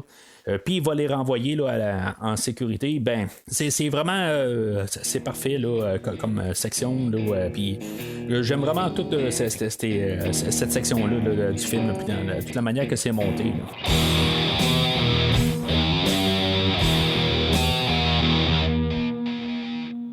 Alors, Superman, après avoir laissé Lois et sa famille, ben, il va atterrir sur l'île que Lex Luthor a construite. Puis, tu sais, il faut se rendre compte qu'il atterrit solide. Là, au début, on peut peut-être penser qu'il atterrit, c'est juste sa manière là, d'atterrir, puis d'arriver solide, plus se faire une présence. Mais, tu sais, quand on se dit qu'il a comme perdu ses pouvoirs une fois qu'il atterrit sur l'île, ben normalement, il se pourrait écraser. Mais normalement, il devrait comme se sentir écrasé carrément. Là, ça devrait faire mal. Là. C'est pas juste comme marcher là, sans problème. Là. Ça qu'un petit peu qui a comme pas rapport tout à fait quand il pense bien, là, ça n'a pas de sens là, que s'il a plus ses pouvoirs tout d'un coup, ben, il va faire comme vous et moi, que si mettons on tombe de. Même si ses pouvoirs, il les a perdus comme à 10 pieds. Il va sentir quelque chose. On n'a pas l'impression avec en tout cas, la performance là, de Brandon Routh, la manière qu'il va agir, que il a senti quelque chose de différent, là, mais en tout cas, c'est puis il n'est même pas supposé le savoir parce qu'il va le savoir plus tard. Il va trouver Lex Luthor assez rapidement. Puis Lex, ben, une fois qu'il va le voir suer, ben, il va se dire bon, ben, c'est parfait. Superman a perdu ses pouvoirs, il est rendu normal. Parce que le pouvoir de la kryptonite, normalement, d'après ce que je peux comprendre, ça ne fait pas de mal à Superman, mais ça y enlève sa puissance. Qu'est-ce qui le distingue de lui et de nous, qu'il devient comme un humain normal, là, en guillemets. Là. Mais ça, c'est que je me réfère là, au film de 78, là, pas nécessairement ce film-là. Dans ce film-là, c'est comme un peu, là, je pense qu'il essaie de rajouter un petit peu là, de côté nocif. Là, parce que là, Lex, ben, ces gars ils vont comme le planter un peu. Là, il va être trop sur lui, puis même Lex aussi, il va donner une coupe de coups de pied. Puis c'est ça, finalement, ben, Superman, il n'aura jamais la chance là, de se défendre. Ça, c'est une affaire aussi. Je pense que j'en ai parlé, c'est dans Superman 2. Une fois que Superman perd ses pouvoirs, c'est comme s'il est empoté. Je veux dire, ça serait le fun de savoir que même s'il n'a pas ses pouvoirs, en arrière, dans lui, il est capable de se défendre. C'est pas juste ses super pouvoirs, c'est lui aussi qui est capable. Ce film-là ne le montre pas, comme que Superman 2 l'avait pas montré. C'est quelque chose que je trouve juste dommage, quelque part. On pourrait voir que la personne est plus que ses pouvoirs. Il n'y a pas juste ses pouvoirs qui va décrire Superman. C'est ça que, en tout cas, je sais pas pourquoi on n'a pas on n'est pas allé sur ce terrain-là, au moins une fois quelque part. Je comprends qu'on veut montrer que la kryptonite l'affaiblit, mais on pourrait montrer qu'il y a de la volonté. Oui, il y a de la volonté de s'en relever debout tout de suite, puis il est capable de l'encaisser, mais ça serait le fun de voir que c'est pas juste ses pouvoirs, puis qu'il peut se battre contre les trois gars. Qu'à la longue, ben il y en a un que je sais pas, moi, il sort une grosse planche, n'importe quoi, tu sais. Puis qu'il réussit là, à prendre le dessus sur Superman. De toute façon, ils sont trois, là, tu sais. Fait que on aurait pu faire ça, là, mais en tout cas, on a choisi que on le laisse juste à terre puis que n'importe qui peut le planter. Là. Même Kitty, elle serait arrivée puis elle aurait pu le battre. Là. C'est ça qu'on peut comprendre, là, de la manière qu'on nous présente ça. Là, il y a Lex qui va poignarder Superman avec un morceau de kryptonite, puis il va le casser dans lui. Fait que je me dis... puis en plus, il y avait de la misère comme tout à faire casser un morceau de kryptonite, puis juste pour avoir une grenaille, là, c'était comme genre impossible. Là. Lex, il y a une super force à quelque part pour pouvoir casser la kryptonite. Je comprends que le corps à Superman est super solide, là, mais réussir à casser le morceau de kryptonite, c'est quand même Lex qui l'a cassé. Là, que ce soit n'importe quoi, c'est un morceau de fer que tu rentres dans un mur. Essaye donc de le casser, le morceau de fer, juste pour le fun. Ça marchera pas. Là. Alors, c'était pas mal ça, le face-à-face avec Lex Luthor, parce qu'après ça, Superman va se lever, puis il va perdre pied, puis il va tomber à l'eau. Il y a encore une partie de super pouvoir, faut croire, parce qu'avec tout ce qui tombe, il n'y a pas un humain, je pense, qui aurait pu survivre à ça. Mais c'est ça, il réussit quand même à essayer là, de se garder la tête en dehors de l'eau. Puis Richard, qui est en avion, il a reviré de bord parce que Lois, elle savait que l'île était faite en kryptonite, puis que Superman allait perdre ses pouvoirs une fois rendu là. Fait que ils ont reviré de bord, puis là, c'est le petit Jason qui voit Superman au travers là, de toutes les vagues, tout ça. En tout cas, il a réussi à le voir. Bon, c'est comme à peu près impossible là, que tu fais le tour, puis réussir à avoir une tête. Il y a quelque chose de bleu, puis avec une cape, peut-être. Là, en tout cas, il réussit à le voir. En même temps, il y a peut-être des yeux, il a peut-être une super bonne vision comme Superman aussi. Fait que on peut peut-être expliquer ça comme ça. Là, ils vont embarquer Superman à bord de l'avion, puis il y a genre Lois qui saute à l'eau pour aller se sauver. Là, c'est juste comme un peu quelqu'un aussi qui a un côté héroïque là-dedans, qu'elle peut faire quelque chose. Puis là, c'est ça, ils vont partir avec l'avion, il y a de la misère à partir. Techniquement, si mettons on regarde le film avec le début du film, si mettons on n'aurait pas coupé l'introduction, c'est pas mal le même genre de scène où ce que le vaisseau de Superman là, il reste coincé. Là, il manque là, de se faire ramasser là, par des morceaux là, de météorites, là, de Krypton. Puis là, c'est un peu la même affaire. Dans le fond, c'est encore du kryptonite là, ou du Krypton là, qui empêche là, l'avion de décoller. Puis, en tout cas, finalement, elle a réussi à décoller. Vraiment, là, comme dans le film de GoldenEye, là, le film de James Bond, au début du film, il y a une scène où il y a un avion qui pique du nez, là, où James Bond est dedans, puis que on voit plus l'avion, puis l'avion en réapparaît. Là, c'est pareil comme dans GoldenEye. Fait que, Superman file pas bien, mais en tout cas, on réussit à y enlever là, la kryptonite dans lui. Là. Lois, elle prend des pinces, puis elle le retire. Elle ouvre la porte, puis on voit Richard, il retire ses affaires, c'est comme, hey, voyons, si tu fais là ouvrir la porte. Là. Fait qu'elle referme la porte, puis Superman, 2 secondes plus tard, il rouvre la porte, puis wow, voyons. C'est comme un petit peu drôle juste voir la réaction. Mais c'est ça, Superman, lui, là, il dit, regarde, il faut que je fasse quelque chose. Ça fait comme un peu, peu importe qu'est-ce que ça coûte, s'il faut que je meure ou n'importe quoi, il faut que je règle cette affaire-là. Lui, le plan Superman, dans le fond, c'est qu'il va aller en dessous de l'île. Mais je l'ai bien remarqué cette fois-là, pour essayer de comprendre pourquoi il réussit à prendre l'île au complet qui est en kryptonite, puis qui réussit à la soulever. Dans le fond, si on remarque bien, il ramasse quand même de la roche qui est en dessous de la fondation de l'île. Fait qu'il y a quand même un genre de tampon. Je sais pas si c'est assez loin pour cacher là, les rayons ou la portée là, de la kryptonite, là, parce que c'est immense. Mais on peut dire qu'il y a comme une genre de protection ou un tampon avec la roche sous la kryptonite qui peut faire qu'on peut peut-être comprendre à un certain point que Superman est capable de garder ses pouvoirs et soulever l'île. Je trouvais ça quand même assez important de comprendre un peu pourquoi il est capable, quand on venait juste nous dire quelques minutes avant qu'il perdait ses pouvoirs une fois rendu sur l'île. Ou même là, il ne les perdait pas totalement, parce que c'est clair qu'il serait mort là, avec une fois qu'il est retombé à l'eau par la suite. Là. Mais c'est ça, on voit que la kryptonite, finalement, elle passe au travers de la roche. C'est ça aussi qu'il fait que, éventuellement, Superman perd ses pouvoirs. Que finalement, c'est ça, il est rendu dans l'espace, puis ça pourrait le tuer, mais en bout de ligne, c'est ça, il retombe sur Terre, il repogne peut-être un autre bain de soleil. On l'avait vu prendre un bain de soleil avant là, de soulever là, l'île. Normalement, le soleil donne des forces à Superman. Mais là, c'est ça. Là, à quelque part, il était comme dans au moins dans l'atmosphère. À quelque part, il a réussi à repousser l'île. Puis là, il se replante directement sur Metropolis. Là, je veux dire, à quelque part, Ça tombe bien que c'est exactement là, mais fait qu'il il va être apporté à l'hôpital, il va être hospitalisé, puis là, ben, on va nous faire comme une fausse peur qu'il est mort. On voit un article de journal là, qui est marqué que Superman est mort. Puis on se tourne un peu, puis on voit que finalement, ben, c'était comme une fausse couverture, c'était une couverture préparatoire.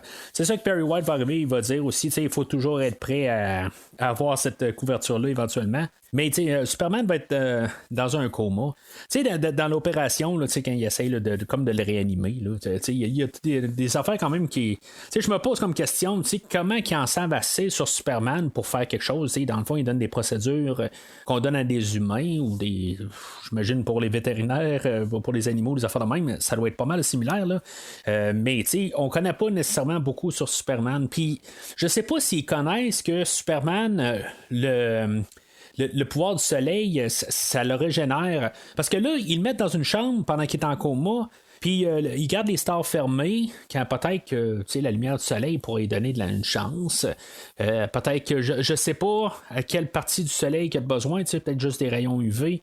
On pourrait y mettre un éclairage UV sur lui, quelque chose de même. Mais non, on le met dans une chambre normale. Mais comme je dis, je sais pas à quel point que les médecins savent comment que Superman fonctionne, puis juste son anatomie, comment que lui il réagit à des choses. Il y a des choses qui ont été dites dans les films, tout ça, mais qu'est-ce qu'ils ont choisi, qu'est-ce qu'ils n'ont pas choisi, qu'est-ce que dans le premier film, il dit beaucoup d'affaires, mais je sais pas s'ils savent pour le soleil, là, en tout cas. Fait que en tout cas, c'est juste ça, je me dis, même avec le temps, probablement qu'on aurait su que avec le soleil, ça y fait du bien, là, mais l'autre côté, dans le premier film, il dit quelques faiblesses qu'il y a, puis Lex Luthor réussit à les prendre pour contre Superman. Là. Fait que je sais pas si le monde le savent, là, dans le fond, là, qu'est-ce qui pourrait l'attaquer, là, ou le blesser, ou qui pourrait lui nuire plutôt. Là. Alors, Lois, elle se ramasse avec son garçon à l'hôpital, puis elle va lui dire quelque chose dans l'oreille, que dans le fond, qui va probablement réveiller Superman. Une fois qu'elle quitte, Superman quitte l'hôpital, il se réveille, tout ça. Finalement, c'est ça, il a dit pour son garçon Jason que c'est le garçon à Superman.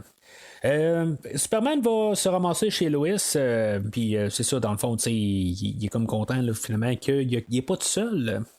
Dans le fond, c'est le fun pour Superman, mais pour nous autres, ce que je trouve vraiment dommage, c'est que je trouve que c'est quand même une bonne scène pour le personnage de Superman. C'est le fun qu'il y a quelque chose, que comme à la fin, tout le long du film, il se sent seul, puis tout d'un coup, il y a quelque chose en vie, il comprend qu'il n'est pas tout seul dans l'univers, qu'il y a comme une succession, tout ça. Sauf que ça aurait été le fun que ce soit Christopher Reeve qui fasse cette scène-là. Tout simplement, qu'on aille Christopher Reeve au lieu de Brandon Routh. C'est bien plate, là, j'ai rien contre Brandon Routh là-dessus. C'est juste les choses, ils sont comme qu'ils sont. Mais je trouve que ça aurait été pas mal une belle manière de finir le personnage. Toute la manière, son retour, tout ça.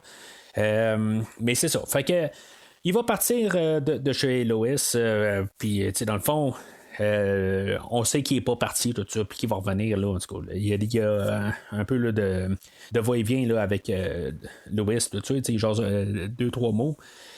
Puis, comme dans tous les 4 autres films là, de Superman, il s'envole vers le ciel, puis il nous passe juste en face de la caméra, puis le film finit là. Puis, on va reprendre, dans le fond, la même fin qu'on faisait avec Christopher Reeve. Puis, moi, je trouve ça le fun quand même. C'est comme on boucle quand même. C'est comme tout 1, 2, 3, 4, 5. C'est vraiment. Les films sont ensemble. On n'a pas oublié quelque chose. Comme. Encore pour parler des James Bond, juste pour le fun. Là, comme quand on enlève le baril là, du fusil au début du film, c'est quelque chose qui ne se fait pas. Puis là, à la fin d'un film de Superman, on commence avec le générique, avec la toune de Superman là, à plein feu. Puis on finit avec la toune de Superman à plein feu. Puis juste avant, on a comme Superman qui nous fait un clin d'œil avant le générique. C'est comme ça fait partie de la formule, puis on l'a gardé. Puis je veux dire, je suis vraiment pour ça. Là, ça m'aurait comme vraiment, je pense, dérangé même qu'on le fasse pas. Là.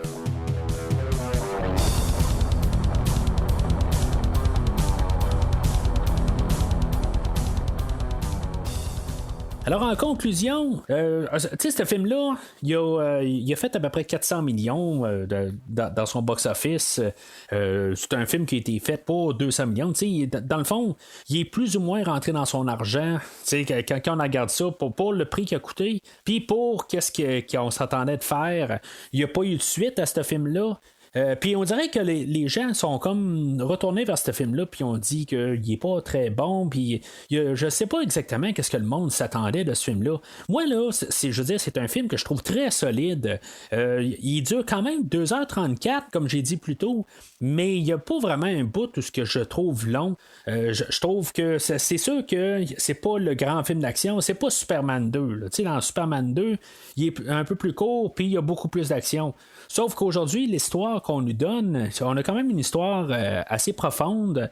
Je trouve ça vraiment le fun de voir comme toute l'histoire vraiment du côté de Superman. Tu sais, je me suis rendu compte quand même en rétrospective que surtout dans les 2 premiers films, les histoires sont vraiment centrées sur la perspective à Superman.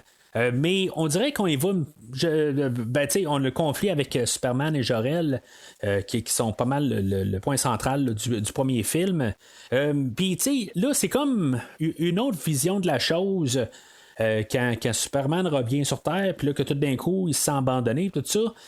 Quelque chose qu'on n'avait pas vraiment vu dans Superman 3 et Superman 4 quand on voulait aller chercher autre chose, on voulait faire un film plus commercial, moins, tu sais, qu'on se casse moins la tête.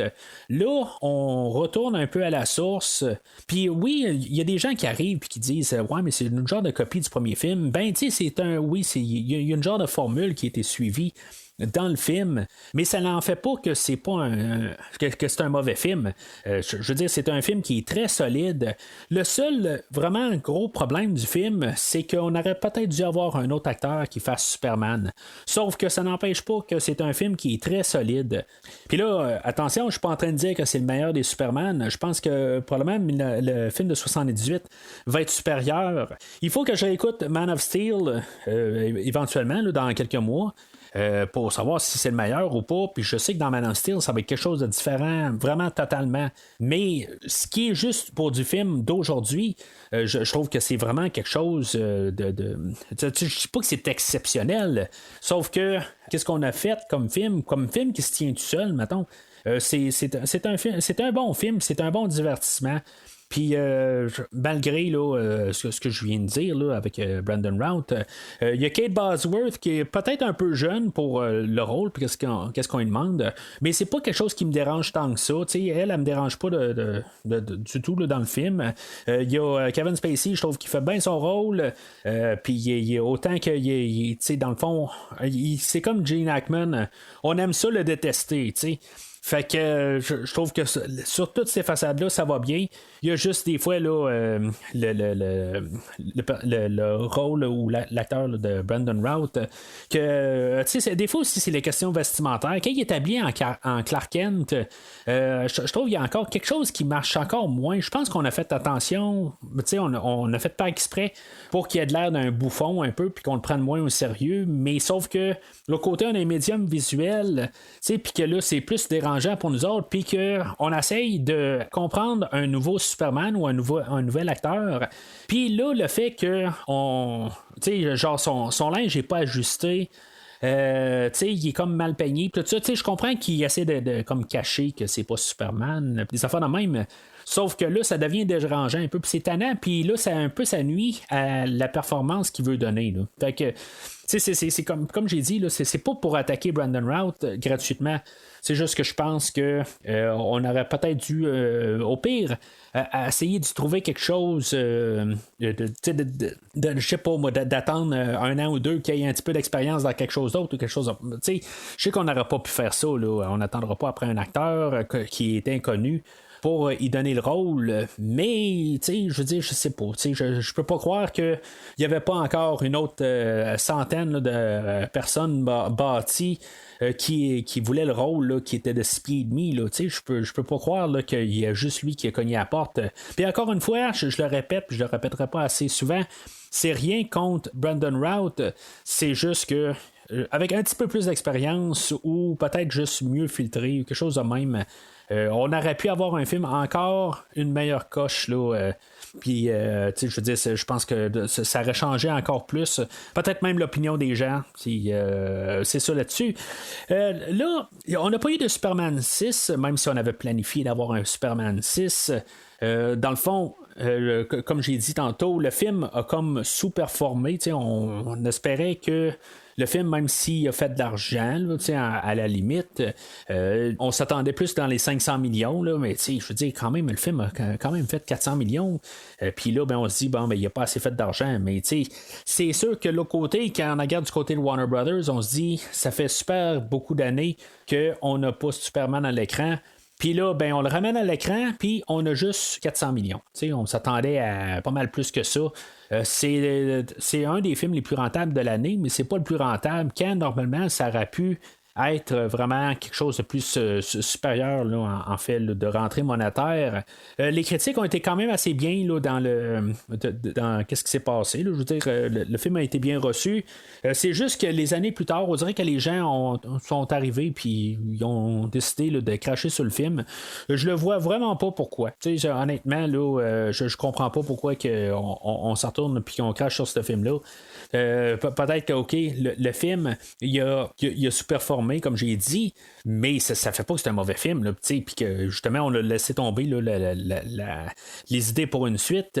Les idées pour la suite, dans le fond, on avait implanté l'idée que on pouvait avoir un nouveau Krypton, même dans ce qu'on a filmé, on se demandait comment que c'est Perry White qui lance la ligne, on voit dans les scènes supprimées.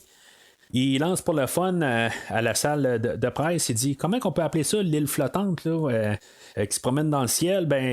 Lois à l'arrêt, il dit garde, appelle ça le nouveau Krypton. Le nouveau Krypton en question, c'est ça, c'était comme le point de base de l'histoire pour la suite de ce film-là, où ce qu'on aurait peut-être eu Brainiac qui serait mêlé à l'histoire. Brainiac qui étant comme un des plus grands méchants connus là, dans les comics de Superman. Je pense qu'on voulait aussi amener Bizarro, puis en tout cas, je veux dire, on aurait fait un film plus d'action pour la suite. C'était ça qui était planifié, mais là, Bryan Singer a embarqué dans d'autres projets. Il y a eu aussi là, la grève de 2008 ça l'a retardé tout ça, puis là, finalement, ça a été un petit peu trop long, puis que tout le monde a pas mal lâché le projet, mais tous les acteurs étaient prêts à revenir pour filmer une suite, mais ça l'a juste comme tombé à l'eau. Là, ça l'a juste comme pas abouti, puis que finalement, tous les gens ont lâché prise. Et par contre, dans le monde de la télé, puis même ce qu'on fait aujourd'hui, là, c'est quand même toujours assez intéressant, surtout dans l'univers de DC.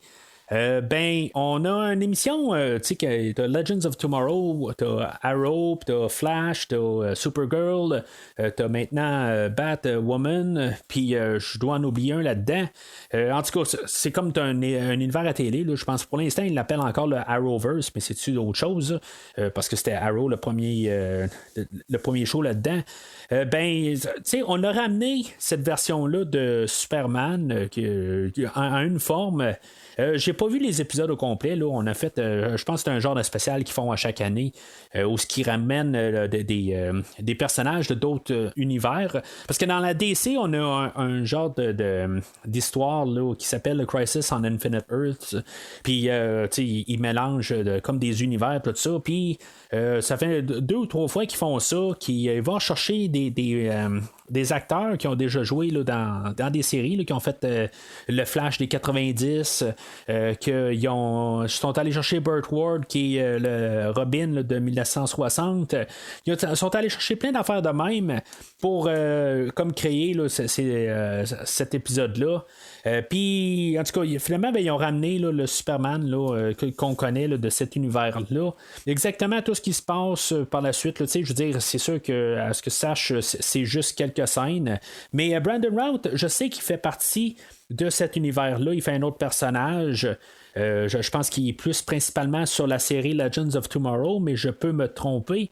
Je sais qu'il voyage là, dans pas mal toutes les séries aussi, là, que ce soit Arrow, Flash ou en tout cas, je sais pas lesquelles, parce que je ne suis pas ces séries-là. J'ai déjà commencé par suivre Arrow. J'avais écouté les 2 premières saisons.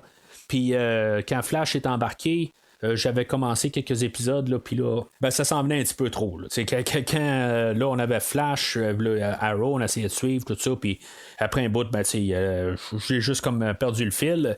Puis là, aujourd'hui, c'est rendu trop gros que j'ai pas l'intention de retourner en arrière, là, puis tout me taper ça. J'aimerais ça, avoir ce temps-là, mais je l'ai plus, malheureusement. Mais, tu sais, tout ça pour dire, par contre, que c'est maintenant je suis capable là, de trouver ça, par contre, juste peut-être un raboutage, là, tout ça. Je sais que ça se trouve sur YouTube.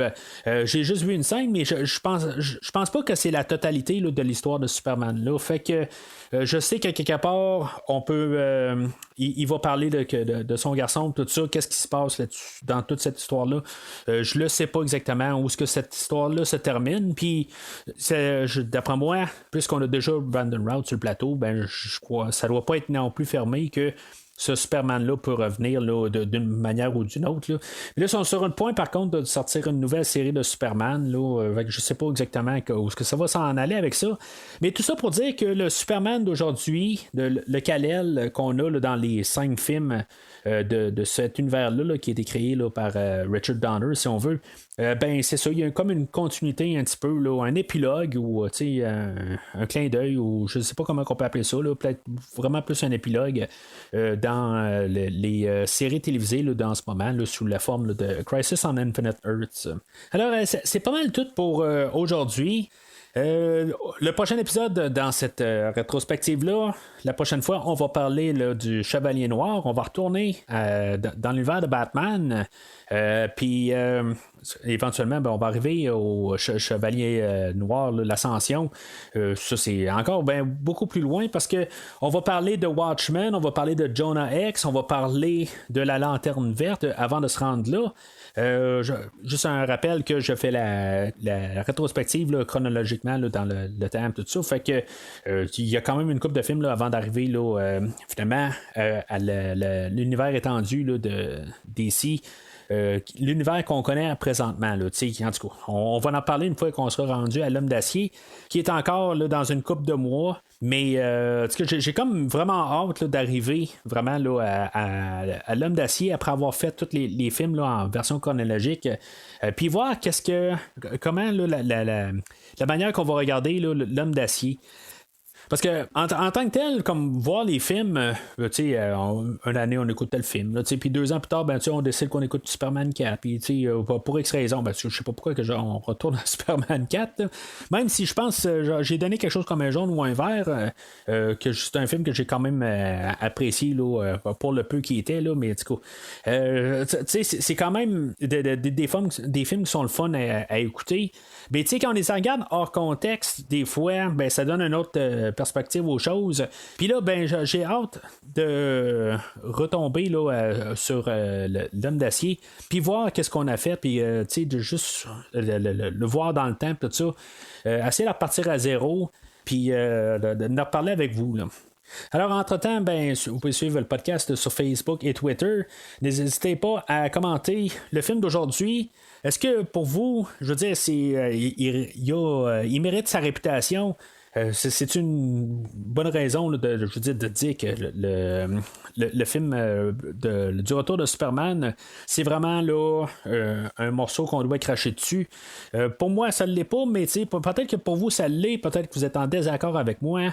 Faut pas se gêner, dans le fond, que si ça marche pas, ça marche pas. Je suis pas la voix du Tout-Puissant, tout ça, puis que, je veux dire, c'est juste mon opinion à moi. J'ai essayé tant que possible de défendre mes points, mais vous avez peut-être d'autres points à apporter que j'ai carrément passé par-dessus. Fait que rendez-vous sur Facebook ou sur Twitter pour le podcast d'aujourd'hui, ou même pour pouvoir savoir les prochaines sorties, qu'est-ce qu'on parle, tout ça, puis lorsqu'ils sont disponibles, vous pouvez les trouver sur Facebook. Alors d'ici le prochain épisode, regardez dans le ciel. C'est quoi? Est-ce un oiseau? Est-ce un avion? Et non, c'est moi.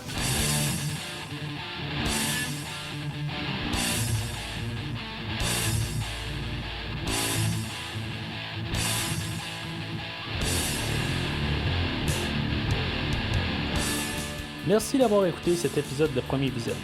J'espère que vous vous êtes bien amusés. Revenez-nous prochainement pour un nouveau podcast sur un nouveau film. Les opinions qui se sont dites sont les miennes et ont pour but de mieux comprendre le film et ou trouver un sujet de discussion et non de servir comme version officielle ou définitive du film discuté ici.